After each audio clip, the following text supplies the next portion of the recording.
Good afternoon, ladies and gentlemen, and welcome to the Diversity Leadership Annual Lecture. We're very thankful that all of you are here today. My name is Norman. I'm one of your hosts for today. We're going to kick off first and foremost with an amazing introduction from Darren Alloway, who is a trustee of the charity and an MD at Goldman Sachs. Darren, if you take it away. Thank you very much. Thank you very much. Thank you, Norman. I'd just like to add to Norman's welcome here. Very warm welcome to everybody. It's one of my favourite days of the year, this lecture. I'm not here every year because it happens on half-term weekend, and sometimes my kids are out of the country and I have to be with them. But when I'm here, it's one of my favourite days of the year, and Miranda obviously is one of my very favourite people in the world. You guys, the recipients of the scholarships and the recipients of this lecture in due course, are truly some of the most privileged and lucky people around, and I'm sure some of the alumni of the scholarship and people who've been to this lecture before will know and recognise that. So Miranda has connections with some of the most important people of all backgrounds in the country, and giving and having them and convincing them to give their time to you, and this is not including me, by the way, but having her convince them to give you some of their time is truly a privilege, and you should not take that for granted. I'm a trustee, and you'll hear from Nate, my co-trustee, later on, and I'm incredibly proud to be part of this. When Miranda and I talked about this, I think it was 2 or 3 years ago, her vision for the foundation and her vision for this lecture as a kind of keynote or the keynote event on the calendar was just mind-blowing. And when she says she's trying to change the world, she actually is trying to change the world. That's not even hyperbole. She's actually trying to change the world. And when she started, we talked about race, and that's gone to economic, and that's gone to gender, and that's gone to kind of educational disparities in terms of the types of people and the types of groups that she's trying to reach. These are not trivial problems in this country, and you can see the kind of outcomes that we're having, and the reasons why these issues are so important. So I've been given 3 minutes to give you an introduction.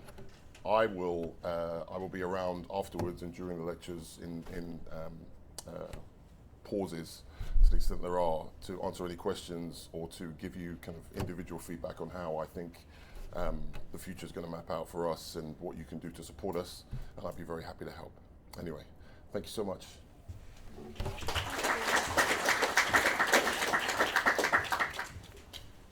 Good afternoon, everybody. I'm Lenny. I'm the other co-host for this afternoon, and I'd like to introduce Jacqueline Cheltenham, the National Program Director and Student Affairs Director here at ULaw.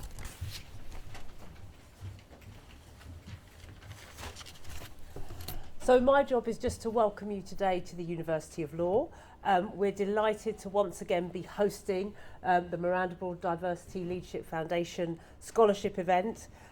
We're really happy to support this important movement started by one of our alumna, Miranda. So I just want to say best of luck to all the scholarship entrants who are here today, and we look forward to a brilliant afternoon. Thank you all for coming.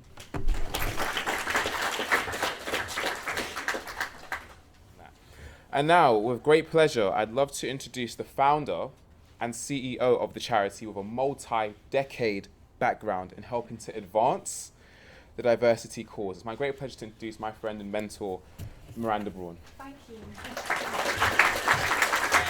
Thank you so much. When you say multi-decade, it makes me sound old. But thank you so much. What a wonderful beginning to this wonderful afternoon. Thank you so much, Darren and Jacqueline, who are very dear friends of mine and very big supporters. So this is our 4th year. We've been running the Miranda Brawn Diversity Leadership Annual Lecture for 4 years now, and it's wonderful to have you all here today to be part of this.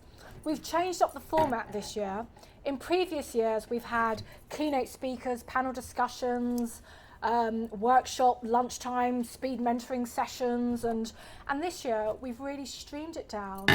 We've handpicked each and every one of you to be here today. We wanted it to be more intimate, and it's literally about what this event is. And this event is the Miranda Brawn Diversity Leadership Annual Lecture and the Scholarship Award Ceremony, and we really wanted it to focus and streamline it down to that, and that's what we're doing this afternoon.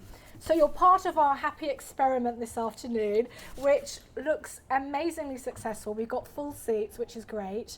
And so why did we launch this? Why did we launch this? And this is a history-making diversity lecture. When we launched this in October 2016, it was the first diversity lecture of its time or kind that was launched within the UK. We've won various awards, and my other trustee Nate will be advising you on various awards that we have won, but we've been recognised for the work that we have done through the diversity lecture and through our foundation. When we initially launched the foundation, it was to close the race diversity gap, and this was due to the frustration of the lack of race diversity conversations that were taking place, not only within the diversity and inclusion conversations, but within the workplace, within the media.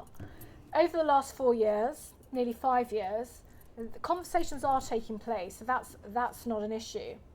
But the title of today's diversity lecture, and each year we focus on a theme. The first year, our diversity lecture was focused on, well, what is diversity?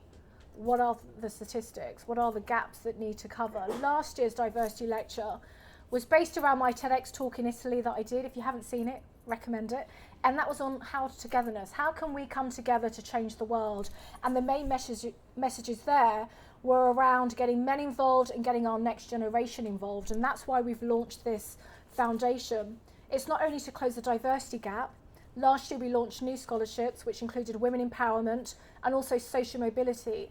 So we don't just focus on blacks, Asians or minority ethnics, but we focus on all races, all backgrounds and all religions. So today the diversity lecture is based around how to use your voice for inclusion. Everyone's talking about diversity, but what I want us to focus on, for the last 4 years, we've been focused on diversity. How can we make the workforce, how can we make your communities more diverse, especially when it comes to those that have the voice? What we now need to focus on is inclusion. How do we make the diverse workforce more inclusive? And that's what the diversity lecture is going to be on today. So I've got 30 minutes in my slot, and I've told everyone we've got to keep to time, so I've now got to keep to time. And so what I'm going to do is start off with a definition of what is diversity. And this is for anyone that might be potentially new to this, and you might not really have a deep understanding into what is diversity. And diversity essentially means difference. It's different social identities. It's different ways of problem solving. I think many people think when you think about diversity, we think about, race, gender, sexual orientation, age, social class. But diversity also includes your backgrounds and your experiences. It even includes your personalities as well. All of that is part of diversity. And harnessing diversity is good for business. And this is something that has become very apparent through data, research, media. Organisations now get it. They now understand that diversity does make sense. It makes financial sense. It isn't just the moral and the good factor, the good feel factor. It actually is good for business. So cultivating diversity, it does require a professional culture where all employees can feel comfortable and well positioned to enact their best work. But this demands more from leadership. It demands more from HR, it demands more from the middle management, and it demands more from your everyday colleagues. It means providing everyone with the tools to enable a professional climate to be inclusive. So we talk about inclusion. What is inclusion? Inclusion, and it's really important that leaders need to understand that when you are steering a diverse team, you use empathy. You use your openness and your deepest listening. And this will instill an inclusive mindset. Inclusion is spending time understanding, it's actually understanding what are those differences. And it's being intentional about creating policies and practices that embrace diversity. Inclusion is being willing to listen to diverse perspectives and change the way things are done. Inclusion invites employees and students, our next generation, our current generation, to fully engage, knowing that your insights will be respected. And I think that's what it comes down to. When I think about inclusion, the number one word, the first word that comes to my mind is respect. It's being respected in the workplace. It's being respected for being different. It's not being forced to conform into the current culture and being forced to act the way everyone else is, or this is how we've always done things, or this is how our current culture is. It's being brave enough to use your voice to create inclusion. And people think in the workplace that inclusion might be about events or cultural celebrations and food, festivities and fun. All of these things help if you can acknowledge whether it's Black History Month or, various Muslim celebrations. All of these things matter, but it isn't just a case. These are tactics, they're not strategies. Inclusion means that an organisation or university or college or school is intentional about multiple perspectives, about being included in terms of how the work actually gets done. But inclusion has to be genuine, it has to be sincere, and it has to be meaningful. Employees will not benefit from events to honour their heritage if, for example, their voice is not heard in meetings, if, for example, they're not invited to various meetings where the real decisions are being made. That is where inclusion is really taking place. Then we have belonging. So we have diversity, we have inclusion, and then we have belonging. When your insights and contributions are valued, you feel a sense of belonging. And belonging is what you feel in your gut. It's a feeling. A sense of belonging means that people can bring their full selves to work. It isn't a case of, well, this is my personality, this is who I am. I'm going to leave that outside my university, my school, my workplace, and I'm going to fit into this culture. Belonging is whoever you are at home, within a certain respect, and outside the workplace or college or university, you can bring that into the workplace. And that's the only way diversity, inclusion, and belonging is going to work. It's embracing inclusion so that employees can feel a sense of belonging. It's important for engagement, creativity. But diversity is really important. It's important not just for businesses, but it's important for society. I do various talks around the world and on TV talking about the importance of diversity, and it's not just a matter of diversity within the workplace, diversity within schools and universities. It's diversity within our society. It's diversity within the government. It's diversity within the media. What are the messages that the media are portraying when they talk about diverse communities? All of these things matter. The media seems to be flooded at the moment with talk around gender diversity and equality and race and sexual orientation. And as the world came together a few weeks ago to celebrate National Inclusion Week, and now we're approaching the end of Black History Month in the UK, we're once again prompted to think about the importance of embracing a diverse workforce and a diverse community. They say variety is the spice of life, yet some are still shying away from embracing their differences. Diversity is important in all aspects of life, and this is particularly true in the working world. Building a great reputation for the company, it does lead to increased profits and opportunities for workers. It's important, though, not only within the organisation, but outside of the organisation as well. So why is diversity important? I will go through a few bullet points. The first is you will have a better understanding of your customers. Nearly 49% of employees surveyed for the LinkedIn Global Recruiting Trends of last year, 2018, said that they focus on diversity to better represent their customers. Other key reasons by respondents of that survey have said that it improves the company culture by 78%, it improves company performance by 62%, diverse teams perform better. According to a 2017 research published in the Harvard Business Review, people like to fit in, so they're cautious about sticking out, and there's a pressure to conform. What I say is, have the confidence to stick out, use your voice, and help create that change.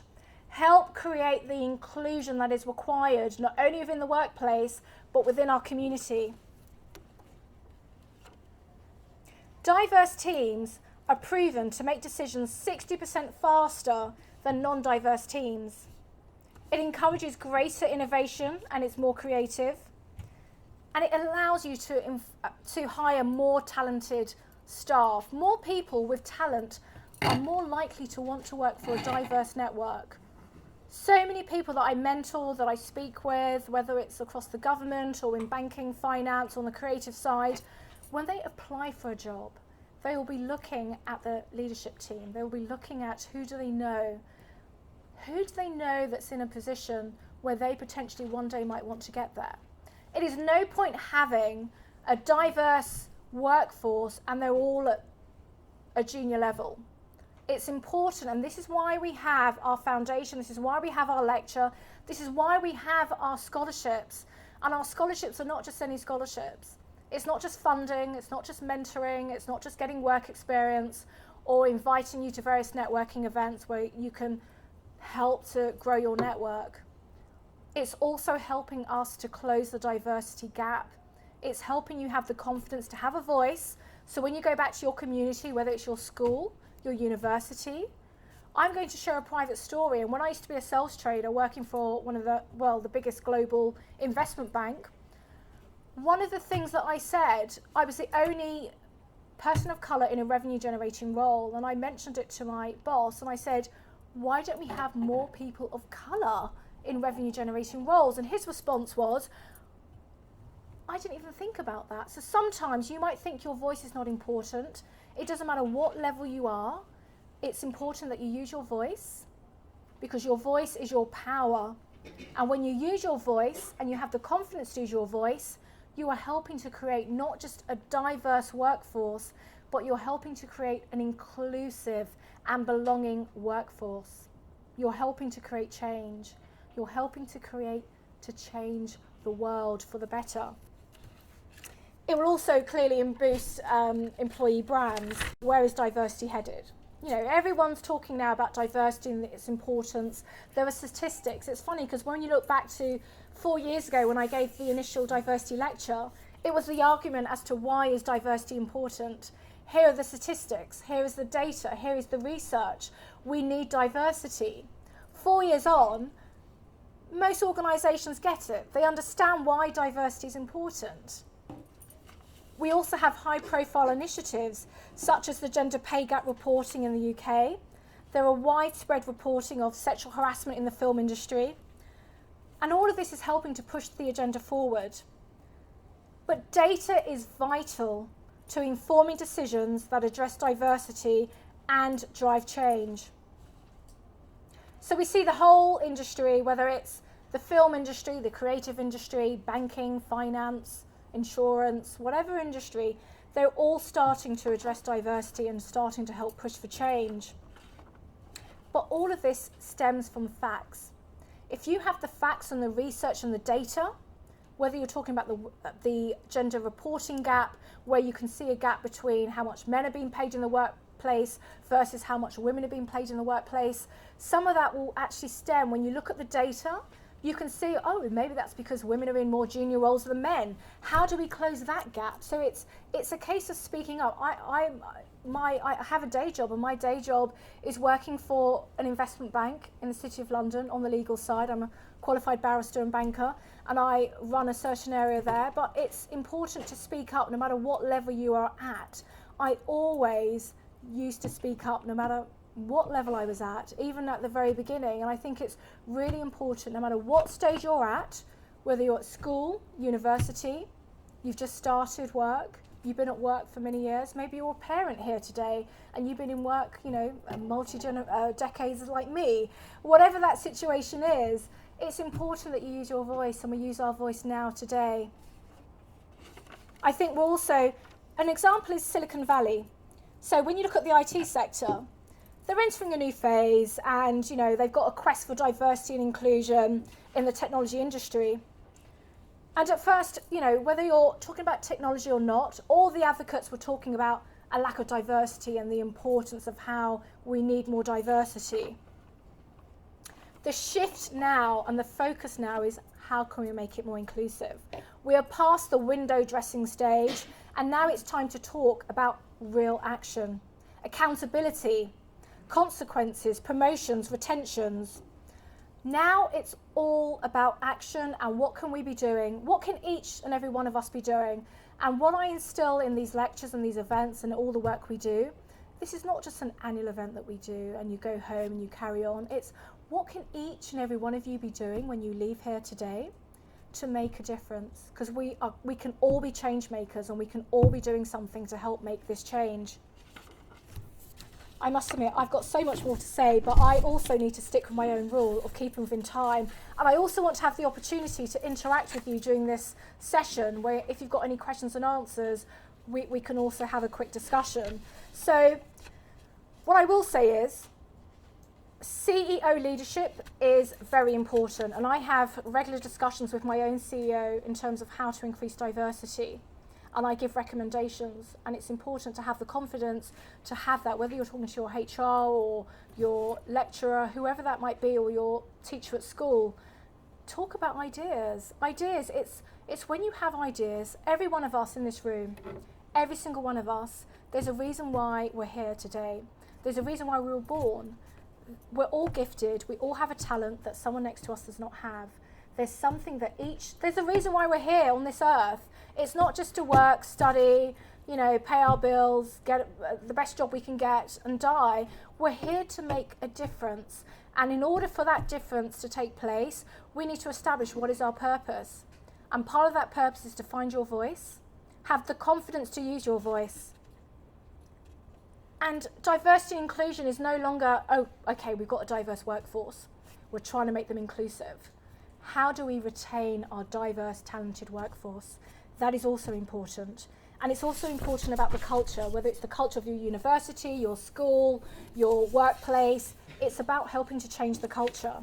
There's a lot of division in society right now.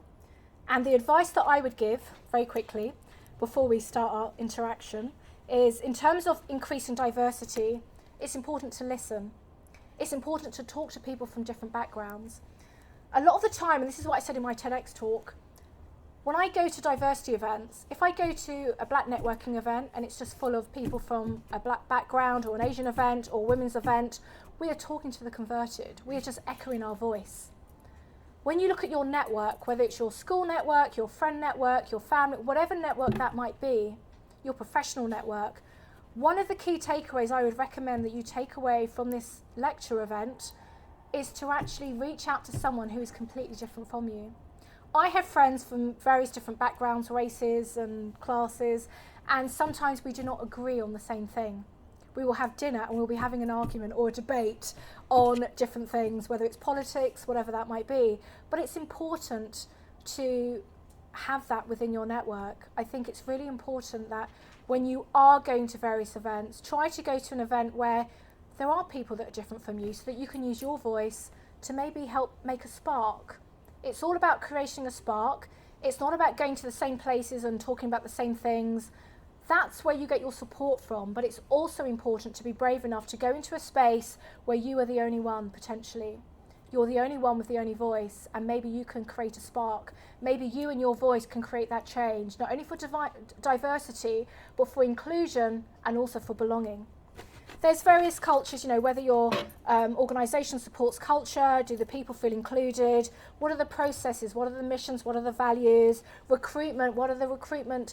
If you're only going to friends or colleagues in terms of recruitment, you've got to be going outside of that. If you know a friend and you're in an organisation or you're part of a network and you know a friend of a diverse background could benefit from that, provide a CV, provide a recommendation. We're all a community. And one of the things you might not realise is you're all part of the foundation family now, so we're all family members. And that means when you're part of a family, you have to help each other. And that's another aspect and a passionate part of becoming part of this foundation and the work that we do.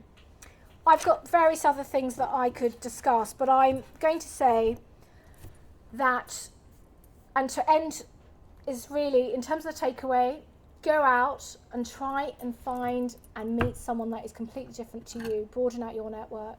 And this is what I say to everyone. It isn't just about going and keeping in your comfort zones. It's stepping out of your comfort zones. And this is not just in terms of diversity. This is in terms of stretching yourself, whether it's at your school, your work, your university. Stretch yourself. Put your hand up for something which might make you feel a bit nervous. And you feel, oh my God, I don't know if I can do that. Put your hand up for that, because that's the only way you're going to grow. That's the only way your confidence and your voice is going to grow. So what I am going to say is, we all have a voice. I've said that before. We can all speak up against injustice.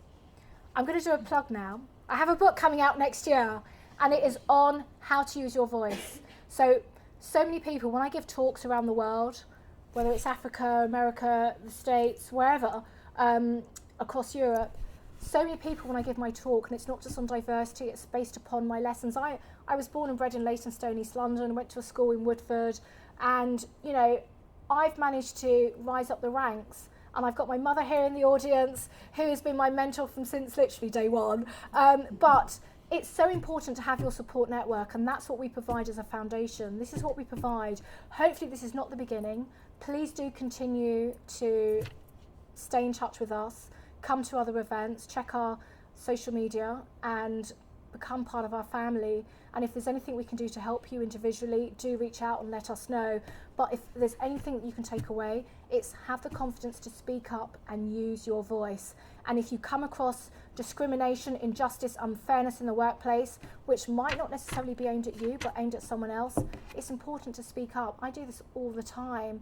And if you have any problems, do come to us, because we are a family now. Now, I want to open it up 2 minutes very quickly. Has anyone got any questions and answers? I just wanted to say thank you so much for bringing us all together for this amazing event. I think you said some really interesting things. So we've obviously heard a lot about diversity. One thing we're hearing more about, but less so, is inclusion. Yes. I also like that you added this third element of belonging. Absolutely. And I was wondering if you're hinting at maybe inclusion needs to go beyond where it is at the moment, and kind of thinking about what is this, the distinction, or is it an extension of inclusion? It'd be great to hear from you. No, fabulous. Thank you. Good question. It's definitely an extension, because I think when you look at diversity, everyone's ticking that box. Okay, diversity. Well, we have a diverse workforce. And when I talk to various friends, colleagues, business associates in the industry, I'm like, well, but diversity is not just hiring lots of graduates from diverse backgrounds. You know, when you look at who's at the top of the tree, we still have a problem. How do we close that diversity gap? And then inclusion. Now I'm like, we need to get to the inclusion stage. Diversity, people get it. How do we close that gap with inclusion? And I think that's the stage we're at now. I think belonging is definitely the next step. But belonging is the step where right now inclusion should be whoever you portray yourself to be in the workplace. Sometimes people might decide that they're going to change who they are to join a workplace. And if everyone, for example, you might join a department and everyone is quiet and no one at meetings wants to share ideas. And so what do? You might conform. You might be included at the table. You might be included in various meetings. People might ask you, so what do you think? And so you're being included in that perspective. But the difference with belonging is you bring your personality into the workplace. You bring your personality into school, into university. So you have the confidence to, if you add humour to your life and you like to crack a joke, it should be reasonable enough, as long as the humour is professional enough, that when you are being invited to the table, that you can bring a bit of personality to that. And that's the difference between inclusion and belonging, from my perspective. Miranda, thank you for Pleasure. the talk. Yeah. So I wanted to ask you about reverse mentoring specifically. Yes. A lot of law firms are doing that nowadays. Yes. So I'm wondering, what are your thoughts on reverse mentoring? I think it's amazing. I think reverse mentoring is absolutely amazing. And, you know, I've got every single scholarship winner here. Even though we assign mentors because in the first year I mentored all the winners and it was exhausting. And so the last few years I said, okay, let me assign them. So for example, if someone wants to be a scientist, I'll try and hook them up with a scientist and so on. And so it's really important to assign various scholarship winners, various mentees with the appropriate mentor. But in terms of reverse mentoring, I have learned so much from all of my lovely mentees. And it's funny because when I talk to my colleagues, my comment is, well, you've got to get down with the kids, you know, you've got to get down with the next generation, because they're like, how do you know about this stuff? And I'm like, well, I mentor a lot of our next generation, so I get to know. And I think you can learn just as much. It's a two-way. And I think that's the route that mentoring is going to go down. Mentoring is no longer going to be a one-way with the mentor in the senior position mentoring the mentee. It is going to be a two-way mentoring. I think that's the future of mentoring, especially when you look at those that have a multi-decade experience in the workplace.